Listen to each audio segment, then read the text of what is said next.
नमस्कार शेतकरी मित्रांनो, स्वागत आहे आपल्या सर्वांचे आमच्या मराठी यूट्यूब चॅनल शेती आणि विज्ञान या मराठी वाहिनीवर। तर मित्रांनो, जवळपास चण्याची सर्वत्र पेरणी झालेली आहे। आपण पाहू शकता या शेतामध्ये चणा किती छानपैकी वापलेला आहे आणि बऱ्यापैकी एकदम व्यवस्थित असा पूर्ण प्लॉट पाहावयास मिळतो आहे। हा पूर्ण प्लॉट जो आहे तो जाकी 9218 या चण्याचा आहे आणि आपण या चण्याबद्दल म्हणजे एक महत्त्वाची माहिती अशी की याला आता जवळपास 15 दिवस झालेले आहे उगवण झाल्यानंतर। तर खूप दाट पेरणी केली होती, पण तरीसुद्धा हा थोडा पातळ वापलेला आहे, पण व्यवस्थित वापलेला आहे। तरी 30 किलो प्रति एकर एवढा काटा ठेवलेला होता पेरणीच्या वेळी। आणि आता आपण पाहू शकता याला आपण सिजंटाचे व्हायब्रन्स इंटिग्रल हे औषध आपण या पेरणी अगोदर बीज प्रक्रियेत वापरले होते आणि बऱ्यापैकी चांगली उगवण आपल्याला मिळालेली आहे। आपण पाहू शकता सर्वत्र व्यवस्थित प्लॉट वापलेला आहे आणि आता याचे जवळपास 15 दिवस झालेले असून हा चणा जो आहे हा एवढा उंच आलेला आहे। म्हणजेच आपण पाहू शकता साधारण एक अंगठ्यापर्यंत एवढा टीचभर म्हणू शकतो एवढा आलेला आहे। आता वेळ आहे याला पहिली फवारणी देण्याची। तर आता चण्याला प्रथम फवारणी कोणती दिली पाहिजे याबद्दल थोडी माहिती जाणून घेऊ। तर मित्रांनो, सर्वात आधी या चण्याला आपण बघू शकतो की याला एक देठ आपण काढून बघू, बऱ्यापैकी खोलात आहे याचा देठ आणि याला अशा पांढऱ्या मुळ्या आता फार कमी आहेत।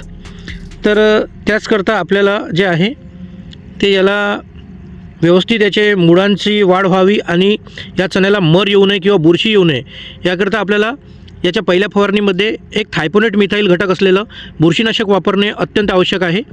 तसेच महादनसारख्या चांगल्या कंपनीचे 1919 वरखात आणि एक अळीसाठी इमामेक्टिन बेन्झोएट किंवा एक क्लोरोपायरिफॉस सुरुवातच्या फवारणीला वापरलेले खूप छान राहील। तर मित्रांनो, सोबतच ह्युमिक ॲसिड वापरावे लागेल, कारण ह्युमिक ॲसिडने याच्या पांढऱ्या मुळ्यांचा विकास होईल। आता आपण पाहू शकता याला बऱ्यापैकी छान मुळ्या आलेल्या आहेत, पण तरीसुद्धा या मुळ्या आणखी व्यवस्थित जर वाढ झाली तर तेवढीच चण्याच्या झाडाची ब्रँचिंगसुद्धा व्यवस्थित वाढेल आणि याला भविष्यात मर किंवा मूळ सड असा रोग येणार नाही। त्याच्यामुळे आपल्याला पहिल्या फवारणीमध्ये हे 3 ते 4 घटक वापरणे फार गरजेचे आहे। तर मित्रांनो, आपण पाहू शकता आता एवढा चणा आहे आणि याला पहिल्या फवारणीची वेळ आलेली आहे। तर हा जवळपास 15 दिवसाचा चणा आहे आणि आपण याला कोणती फवारणी मारली पाहिजे याची एक सविस्तर माहिती बघूया। तर हा जाकी 9218 चणा आहे आणि व्यवस्थित अशी वाढ याची दिसून राहिलेली आहे। याला जे बीज प्रक्रिया केली होती त्याच्यातूनसुद्धा हा बघा किती छान असा उगवणीस आलेला आहे चणा। तर आपण याच्यासाठी कोणते कोणते घटक वापरले पाहिजे आता पहिल्या फवारणीत ते जाणून घेऊया। तर चला व्हिडिओला सुरुवात करूया आणि अशाच प्रकारची माहिती बघण्याकरिता आमच्या चॅनलला नक्की सबस्क्राईब करा। तर मित्रांनो, चणा या पिकामध्ये पहिली फवारणी कोणती घ्यायची आणि ती चणा उगवणीनंतर जवळजवळ 20 ते 25 दिवसानंतर फवारणी घ्यायची असते। तर कोणती फवारणी घ्यायची त्याबद्दल एक छोटासा डेमो जाणून घेऊया। तर अगदी सोपी अशी फवारणी आहे मित्रांनो। आपण पाहू शकता हे महाधन कंपनीचं ब्रँडिंग असलेलं 1919 थोडं बऱ्यापैकी क्वालिटी असते याची। तर हे आपण घेऊया। हे ऑप्शनल आहे, कारण आपण चण्यासोबत खत पेरलेले असते, हे नाही टाकले तरी चालू शकते, पण लोकांचा समज असतो की 1919 वरखात वापरल्याने थोडासा फायदा होईल, तर तो काही मोठा विषय नाही आहे, हे आपण टाळूसुद्धा शकतो। तर सर्वात महत्त्वाचं आहे पहिल्या फवारणीमध्ये क्लोरोपायरिफॉस 50 EC। तर आपण पाहू शकता हे क्लोरोपायरिफॉस आपण कोणत्याही कंपनीचं घेऊ शकतो। सध्या आपण एक डेमो म्हणून आपल्यापाशी जे उपलब्ध आहे तेच दाखवून राहिलेलो आहे। तर असा कोणता वैयक्तिक कोणत्या कंपनीचा आपण प्रचार करतो हा तो उद्देश नाही आहे। तर एक सहज माहिती म्हणून सांगत आहो मित्रांनो, क्लोरोपायरिफॉस हा 50 EC घटक आहे आणि याचा जो आहे जवळजवळ 35 ते 30 मिली आपण याचा डोस वापरला पाहिजे। तर हे क्लोरोपायरिफॉस जे असते ते पानांवर असलेली अळी, तसेच फांद्या पाने खाणारी अळी आणि मुळांपर्यंत जे हुमणी अळी किंवा उधळी यांच्यावर खूप चांगले कार्य करत असते। त्यामुळे पहिल्या फवारणीत इमामेक्टिन न वापरता क्लोरोपायरिफॉस हे वापरले तर खूप योग्य होईल आणि त्याच्याच सोबत जवळजवळ 40 ते 50 मिलीचा डोस करू शकतो आपण या ह्युमिक ॲसिडचा। तर आपण पाहू शकतो पुष्कळसे ब्रँड्स असतात, पण आपण एका हायफिल्ड नावाच्या ब्रँडची माहिती आपल्याला देत आहोत। तर हे ह्युमिक ॲसिड 15% म्हणून याच्यावर आहे, पण हे मुळांसाठी खूप छान कार्य करते। तर हे पोटॅशियम ह्युमेट असं आहे आणि खूप छान रिझल्ट याचे येत असतात. तर आपल्याजवळ जे उपलब्ध आहे त्या ब्रँडचं आपण ह्युमिक ॲसिड वापरू शकता. असं काही आवश्यक नाही की मी जे सांगत आहोत तेच ब्रँड आपण वापरलेलं पाहिजे, पण आपल्या जवळच्या परिसरात जे पण उपलब्ध असेल तर त्यामध्ये फक्त या गोष्टी नमूद करून घ्या की एकतर क्लोरोपायरिफास, ह्युमिक ॲसिड आणि बुरशीनाशकाचे खूप सारे प्रकार आहेत मार्केटमध्ये. टिल्टपासून तर कस्टोडिया असे महाग ब्रँड पण आहेत, पण यांचे सध्या काम नाही मित्रांनो. हे मिल्ड्यूप नावाचं एक गोदरेजचं फंगीसाईड आहे आपल्याकडे. आपण पाहू शकता गोदरेजची ब्रँडिंग आहे याला. तर याच्यामध्ये मुख्य म्हणजे बुरशीनाशकाच्या नावापेक्षा घटक कोणता आहे ते महत्त्वाचे आहे. तर घटक आहे बघा थायपोनेट मिथाईल 70 WP. तर हे बुरशीनाशक जे आहे ते आपण चण्यामध्ये वापरू शकतो. तर चण्याच्या पहिल्या फवारणीमध्ये जे आहे ते हे एक 250 ग्रॅम जे पॉकेट आहे याचे आपण 1 पावाचे 10 पंप करू शकतो.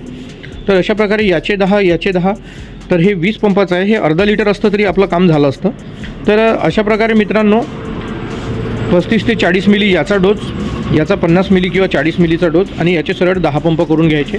आणि हे ऑप्शनल आहे, हे असलं किंवा नसलं तरी काही फरक नाही.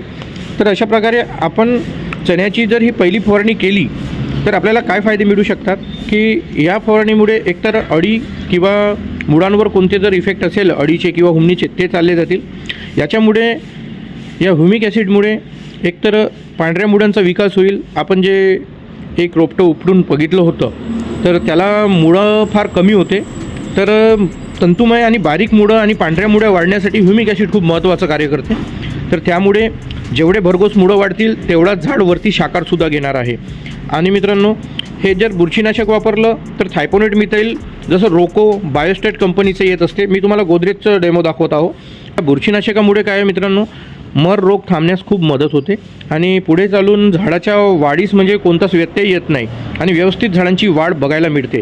ह्युमिक ॲसिडमुळे हिरवेगारपणासुद्धा टिकून असते झाडाला आणि हिरवेगारपणामुळे झाड थोडं रंग सोडत नाही आणि पूर्ण प्लॉट आपला हिरवा दिसत असतो, हिरवागार दिसत असतो. तर अशा प्रकारे ह्या 1, 2, 3 वस्तू महत्त्वाच्या आहेत. हे ऑप्शनल आहे 19 वरखात. तर मित्रांनो बुरशीनाशकामध्ये आणखी कार्बेंडिझम मॅन्कोजेब जसं UPLचं साप पावडर येत असते तसं आपण गोदरेज कंपनीचं गोमेडा वगैरे येत असते. तर कार्बेंडिझम आणि मॅन्कोजेब हे सुद्धा वापरू शकतो, पण त्याचं जे दुहेरी काम आहे त्याची सध्या आवश्यकता नाही. फक्त एकमेव सिंगल घटक असलेलं थायपोनेट मिथाईल 70 WP हे सुद्धा आपण वापरू शकतो. तर अशा प्रकारे मित्रांनो चण्याला पहिली फवारणी ही करायला हवी आणि आपण जो प्लॉट बघितला आहे तिथे आपण हीच फवारणी करणार आहोत आणि त्याच्यानंतर पुढच्या 15 दिवसांनी आणखी त्या प्लॉटचा एक व्हिडिओ करूया आणि तो प्लॉट कशा तऱ्हेने तयार झाला हे सुद्धा आपण या व्हिडिओच्या माध्यमाने पाहूया. आणि मित्रांनो त्या प्लॉटला आपण हे सिजंटाचं जे व्हायब्रन्स इंटिग्रल आहे तर हे बघा आपण पाहू शकतो हे 100 मिलीचं पॅक आहे. याचं प्रमाण जे होतं 1 किलोला 1 मिली म्हणजे 100 किलो चण्यासाठी आपण हे वापरू शकत होतो. तर याची बीज प्रक्रिया पुष्कळ लोकांनी केलेली आहे आणि खरंच उगवणीमध्ये याचा बऱ्यापैकी चांगला सहभाग मिळालेला आहे. म्हणजेच ज्या लोकांनी याची बीज प्रक्रिया केली त्यांचे प्लॉट पाहण्याजोगे आहे, म्हणजे भरपूर वाढ आणि व्यवस्थित उगवण झालेली आहे. तर असं हे सिजंटाचं व्हायब्रन्स इंटिग्रल नावाचं एक बीजोपचारक पण होतं आपल्याकडे. तर याची माहिती आपण सोयाबीनच्या सीझनला दिलेली होती. चण्याच्या सीझनला थोडं गडबडीमुळे आपण याची माहिती देऊ शकलो नाही, पण जो प्लॉट आपण बघितला त्या चण्याच्या प्लॉटला याच औषधाची बीज प्रक्रिया झालेली होती. तर आता भलेही उशीर झाला, पण पुढच्या वर्षीसाठी याचे रिझल्ट कसे येतात याची आपण सविस्तर माहिती बघूया. पुढच्या वर्षीसाठी आपल्याला वापरण्यास सोपे जाईल आणि या फवारणीनंतर या प्लॉटची सुद्धा आपण स्टेप टू स्टेप माहिती घेत राहू. तर या व्हिडिओमध्ये फक्त एवढीच माहिती होती मित्रांनो. जर तुम्हाला ही माहिती आवडली असेल तर आपल्या मित्रांपर्यंतसुद्धा पोहोचवा. व्हिडिओला नक्की शेअर करा, लाईक करा आणि चॅनलला सबस्क्राईब करा.